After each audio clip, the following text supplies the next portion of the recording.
Hello folks, this is James Johnson here. The Boundless community knows me as Sulfurblade, and I am here in Boundless. So I'm just gonna try to give my thoughts and do a review type video on Boundless, a game that admittedly I'm very biased towards. I've got over 1,000 hours in the game. A lot of those in beta and alpha stages. So I think you'll probably hear me say that I love the game, and that's true. But there's more to the makeup of a game than just personal bias and feelings about how they love the game. Obviously, a game has to be fun to be able to invoke the types of feelings that would make a person say that they love the game. And I feel that Boundless is fun. However, it may not be fun for everyone, though I think it could be. And the reason I say that is, let's look at Minecraft, which is a game that Boundless is compared to very often, and for fairly decent reasons. Boundless obviously is a game that's created in a voxel universe, just like Boundless is a game in a voxel universe. One of the huge differences, of course, in Minecraft is you were on your planet. You were stuck on the planet, whatever biomes were on that planet. That's what you played on. Where in Boundless, you literally can go from planet to planet. I mean, by going through those portals, I've just gone to completely different planets, and I'm seeing completely different things. But ultimately, it is a voxel universe, meaning that every block in the game is either hand-placed or hand-removed. And as such, it creates a lot of ability to shape the universe the way that you want to shape the universe, or maybe in a way that others don't want the universe shaped. So for instance, if I grab a shovel right now,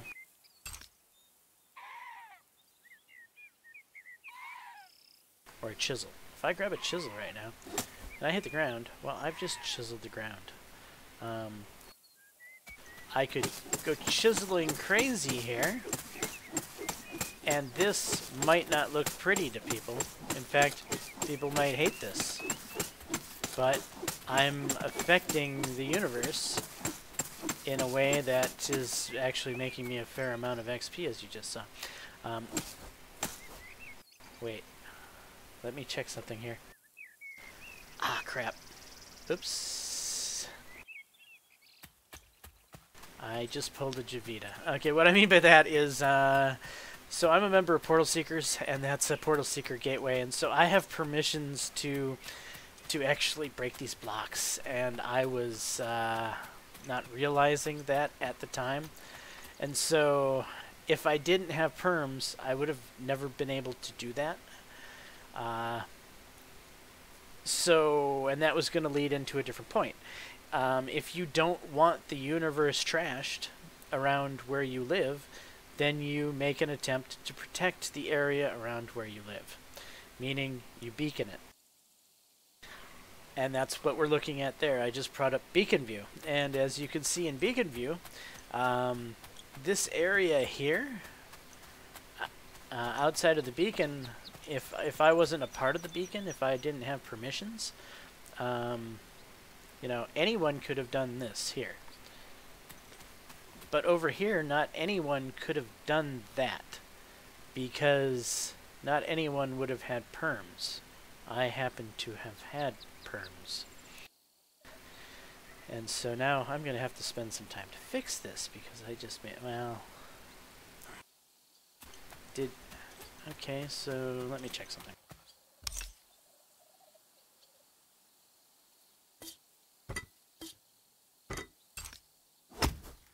Reserved. Oh, no, anyone could have done that, actually. I don't feel so bad now. So anyway, if you want to protect things from looking bad around your house, well, you beacon it, and then people cannot change things. Let's find somewhere that's been beaconed so that I can show you what I'm talking about. There's a house over there. I should not be able to change the blocks of that house, for instance. So anyway, this is the basis of a voxel universe, is that the voxel universe has blocks. But this is more than a voxel game. This is also an MMORPG, or it was created to be such. So a voxel game meets an MMORPG, and that is what Boundless ultimately is. So you see, I'm hitting the wall, and nothing's happening because the beacon is protecting it. In fact, if I go in here and, you know, maybe you remember Minecraft, how you used to make fancy vaults to try to protect your stuff because griefers would come and steal everything and life was just terrible and you couldn't play with other people because they would always ruin your stuff? Look, I pressed E. I cannot enter these blocks. I do not have permission to enter these blocks. And then there's somebody here who's probably wondering, what are you doing in my house, mate? So,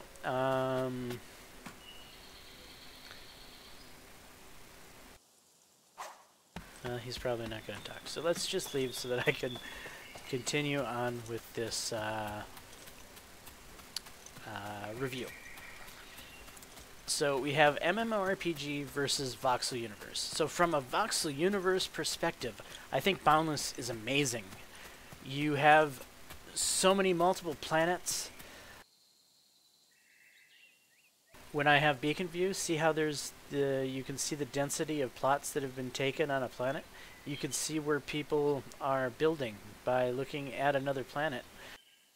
If you turn beacon mode off, you just see the planet as it was. Right? But anyway, so voxel game, exploration game, Boundless is amazing. It's an amazing voxel builder game with just an incredible progression system and so many things to work on and craft. But as an MMO, I have a slightly different feeling on it. As an MMORPG, Boundless is easy mode. If you compare it to just about any other MMORPG on the market, Boundless is like, there is no challenge to it. You could sleep through the progressions of Boundless. You play Boundless for a week and you're max level. Boundless is very easy progression from the standpoint of your typical MMORPG. And as for MMORPG content, where Boundless truly shines is the economy. The economy in Boundless is just incredible because everything in the world is acquired by a player. Everything in the world is completely player traded, player driven. The economy is beautiful. It's based off of old school vendor like technology, not an auction house. I hate auction houses. Auction houses are wonderful for the consumer. And most players in an MMO, yes, might be a consumer, but there is a large section of a player base inside of an MMORPG that is not a consumer. It's a provider. There are multiple different playstyles inside of an MMORPG, and one of them are crafters, and one of them are shopkeepers. Crafters and shopkeepers have been getting the short end of the stick inside of MMORPGs for years because most MMORPGs are lazy and they throw in an auction house as their go-to way of having an economy. Boundless, thankfully, does not have an auction house. Boundless is based off of a economy that is not auction house oriented. And that is the thing I most love about the MMORPG aspects of Boundless. As you can see, I'm the owner of the Sparta store, right? I spend a ton of time stocking and providing stuff for the universe in Boundless to buy. I spend a lot of time pricing things to ensure that my prices are fair. I don't have to mark stuff fair. I mean, I could price gouge. But the simple reality is, if I price gouge, if I do those things, people are simply just not going to come to my shop. They're going to remember that I was a rip-off artist, and they're going to go elsewhere. So, to be a successful shopkeeper inside of an MMORPG in this type of economy, you must build up a reputation. Your reputation is paramount, that you are a seller who provides quality merchandise at an affordable price. You're typically in stock, and yeah, so if you're not in stock, people are going to stop going to you. If you sell things for wildly high prices, people are going to stop going to you. This is the greatness about Boundless, is the shopkeeping experience. But from other MMORPG type content, like so many MMORPGs have other things, like farming. You're not going to find farming in Boundless yet. I hear that it's something on their wish list, but it has not been implemented. You're not going to find fishing in Boundless yet. Maybe someday there will be fishing. But taming, there is no taming in Boundless. So there is a host of different types of content that you typically find in an MMORPG that Boundless simply does not have. But what it does have is the voxel building. The ability to build something incredible. To take your time and make the world turn into something unique to look at. That is really what Boundless is all about, is the voxel side, the builder side of the game. So I think of it as MMORPG light, or easy mode, and voxel builder oriented heavy. But the combination of such is pretty good. I mean, it keeps me coming back. It keeps me entertained. It keeps me excited. Right now, I'm walking around the portal gateway of the USA East Tier 3 planet known as Betula. And I'm walking around what's called the shopping ring. All of these portals off to my sides are actual shops. Inside of here, you're going to come in and you're going to see shops. And there are tons of shops to go through. There are great shopkeepers. There is lots of competition. Competition is robust. However, you're going to find lots of shops because obviously it's one of the endgame content type items to have inside of Boundless. It's probably the biggest endgame content other than simply making something that's incredible to look at.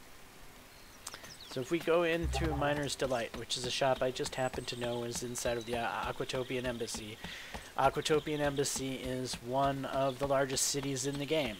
So I'm just going to pop through here so that I can come out and I can show you guys a quick view of what the Aquatopian Embassy looks like. This is the type of thing that you will see inside of Boundless. And please be aware that what you're looking at is early game. People have only been playing this game for what, less than 3 weeks now. And those are the early access people. And this is the type of city you see after 3 weeks. Just imagine what the universe is going to turn into in a year, or 2 years, or 5 years. It's amazing what people in the Boundless universe can accomplish. So, how do I feel about Boundless from a review perspective? Do I recommend it for people? I 100% recommend Boundless for everyone to try. It's like Minecraft in that everyone should have played it at least once. Now, granted, Minecraft is not for everyone. Neither is Boundless. But it is an experience, and it's an experience that I can't guarantee that you're going to love, but there's a good chance you are going to love it. And with that being said, so from that viewpoint, I cannot recommend Boundless enough. Now there's the price viewpoint. So Boundless is an MMORPG. It's a one-time buy MMORPG, which once you buy it once, you never have to spend another dollar inside of the game. And that's true. You do not have to spend another dollar inside the game once you buy it once. And for that point, I think it's like $30 or some, 35, between 35 and 25. I think it could be on sale right now. I don't know, but it's in that neighborhood, right? For a one-time buy MMORPG, that's a completely fair price. The devs need to keep the servers running. And well, yeah, they have created some forms of long-term monetization. There is the Gleam Club, which the Gleam Club I'm a part of. If you look down, you see this little icon here. The shape of my icon is star-like. That means that I'm in the Gleam Club. And as part of the Gleam Club, I get some real minor rewards in that I get the ability to add some tinting to my character model. I get my beacon automatically fueled for as long as I'm part of the Gleam Club. And what else? There's something. Oh, I can chat in color if I want to.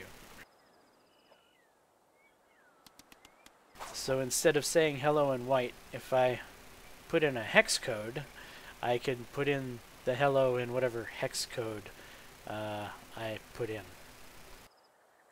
Which is a very obtuse way of doing it. They are going to try to give us an easier way to be able to select our chat color in the future so that we don't have to type in a hex code, and I can't wait for that. So that's one of the forms of long-term monetization. The other form of long-term monetization is the exchange. Now, understand that this exchange, which runs off of a currency called qubits, you don't need to spend money to get these qubits. You can get qubits in the game without spending a single dime. Every time you level up, you get qubits. You can infinitely level. Yes, you get to level 50, right? And that's where you stop, but you can become level 51, level 52, level 53. You just continue, your character will continue to show level 50, but you'll continue to get skill points, and you'll continue to get skill qubits that you can then spend for every level past 50. And you can also have 10 characters that you can then level past 50. So you have infinite ability to manufacture qubits within the scope of the game. With that being said, you can go out and purchase qubits for money. So 500 qubits is like $5 US, as you can see here. And if you spend more money, you get a little bit more qubits. That being said, you don't need to spend that money. The game is completely balanced without having to actually spend your real life dollar.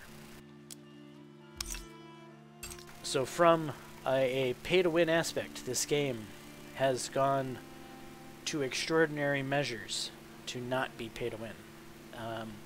And as such, from a review standpoint, I think it's completely fair to not call Boundless pay-to-win, even remotely. So that's another plus in the camp for Boundless. So ultimately, my review of Boundless is to most definitely give it a try.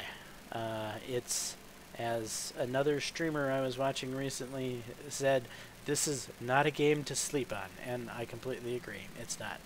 You should give Boundless a try.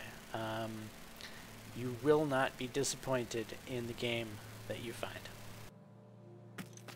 Anyway, if you do give Boundless a try, I've got lots of videos that you can watch to help you get off to a good start. Also, I recommend another content producer by the name of Javita. Javita is hands down the greatest content producer in Boundless. He has a video to teach you to do basically everything and anything inside of Boundless, so I cannot recommend enough.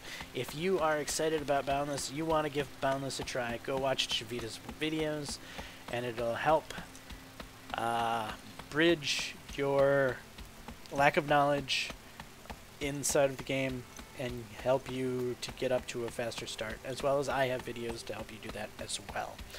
So anyway, this is my ultimate review.